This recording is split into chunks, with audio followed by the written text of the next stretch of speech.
അല്പം മുമ്പ് നമ്മുടെ പ്രതിനിധി ആർ ശ്രീജിത്തിനോട് സംസാരിക്കുമ്പോൾ സ്വരാജ് വിജയപ്രതീക്ഷ പ്രകടിപ്പിച്ചു.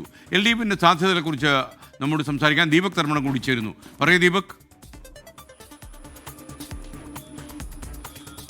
SKN LDF വിജയിക്കുമെന്നുള്ള കണക്കുകൂട്ടലാണ്. ആ കണക്കുകൂട്ടലുകൾ കൂടുതൽ ശക്തമാകുന്നു എന്നുള്ളതാണ് LDF ക്യാമ്പിൽ നിന്നും മനസ്സിലാകുന്നത്.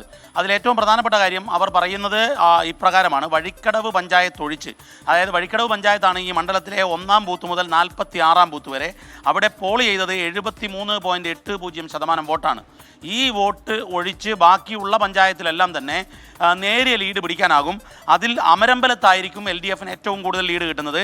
ഈ അമരമ്പലത്താണ് 229-ാം ബൂത്ത് മുതൽ 263 ബൂത്ത് വരെ 77.30% വോട്ടാണ് അവിടെ രേഖപ്പെടുത്തിയത്.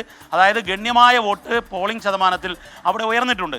ആ ഉയർന്ന പോളിംഗ് നിരക്ക് തങ്ങൾക്ക് അനുകൂലമാണ് എന്നും അവിടെ നിന്നും വലിയ തോതിൽ വോട്ട് PV അൻവറിന് പോകില്ല, അവിടെ നിന്നും LDFനാണ് വോട്ട് കൂടുതൽ വന്നിരിക്കുന്നത്. അതായത് ഉയർന്ന ശതമാനം തങ്ങൾക്ക് അനുകൂലമാണ് അമരമ്പലത്തിൻ്റെ കാര്യത്തിൽ പറയുന്നത്. അതുപോലെ തന്നെ കരളായി പഞ്ചായത്തിലും അതുപോലെ നിലമ്പൂർ നഗരസഭയിലും വലിയ ലീഡ് പ്രതീക്ഷിക്കുകയാണ്. അതുപോലെ പോത്തുകൽ LDF കൺവീനർ TP രാമകൃഷ്ണന് ചുമതലയുണ്ടായിരുന്നു. പോത്തുകലിലും CPMൻ്റെ പാർട്ടി ബേസ് വോട്ടിൽ വർധനവുണ്ടായിട്ടുണ്ട്. ഇതുകൂടാതെ ന്യൂനപക്ഷ വോട്ട് കിട്ടാൻ സാധ്യതയുണ്ട് എന്ന് കൂടി കണക്കൂട്ടുകയാണ്. SKN ഇതേ സമയത്ത് UDF ആണെങ്കിൽ 8000 വോട്ടെങ്കിലും കുറഞ്ഞ ഭൂരിപക്ഷത്തിന് ജയിക്കുമെന്ന് പറയുന്നു.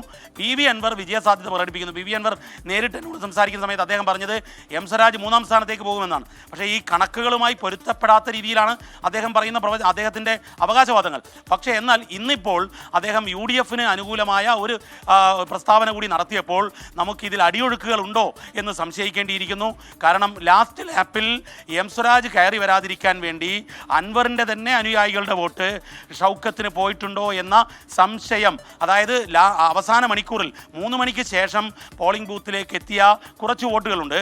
ആ വോട്ടുകളിൽ ഇങ്ങനെ എന്തെങ്കിലും അടിയൊഴുക്കുണ്ടായിട്ടുണ്ടോ എന്ന സംശയമാണ് PV അൻവറിൻ്റെ ഇന്നത്തെ ആ പ്രസ്താവനയെ കൂട്ടി വായിക്കുമ്പോഴും വൈകിട്ടെത്തിയ പോളിംഗ് വേരിയേഷനും, അതായത് 3 മണിക്ക് ശേഷം ഉണ്ടായ പോളിംഗിലെ ഉയർച്ച, അതുകൂടി കൂട്ടി വായിക്കുമ്പോൾ ഈ സാധാരണഗതിയിൽ ഈ ക്രോസ് വോട്ട് എന്ന പരിപാടിയുണ്ട്. അത് നമ്മൾ മഞ്ചേശ്വരം മണ്ഡലത്തിലും മറ്റു മണ്ഡലത്തിലും കണ്ടതാണ്.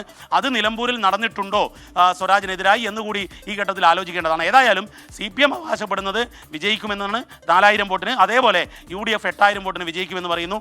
PV അൻവർ താൻ ജയിച്ചില്ലെങ്കിൽ ഷൗക്കത്ത് ജയിക്കണം എന്ന് പറയുമ്പോൾ അതിലൊരു ക്രോസ് വോട്ടിൻ്റെ സാധ്യത നമ്മൾ അനുമാനിക്കാവുന്നതാണ്. SKN. ഓക്കെ, ദീപക് തർമ്മണമാണ് വിവരങ്ങൾ നൽകിയത്.